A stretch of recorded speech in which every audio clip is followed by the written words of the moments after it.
The entertainment industry in Atlanta is huge, and it all started with your father and his friend and Richard Pryor. That's exactly right. I mean, that's back in the day, when you had, all the guys that were coming through Atlanta. I mean, Atlanta's always been that scene. So, it was a good thing.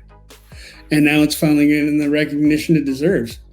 Yeah, well, I think that Outkast had a lot to do with that by kicking in the doors at the time when I was working with them in Organized Noise on the Goody Mob camp. And, they really, I believe specifically, it's interesting because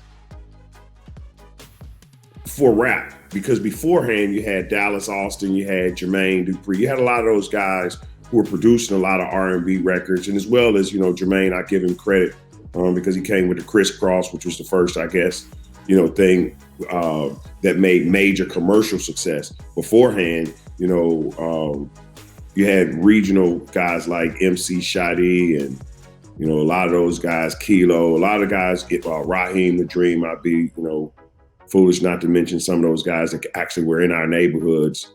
But before then, you had Larry Blackmons and a lot of those other guys that were major talents.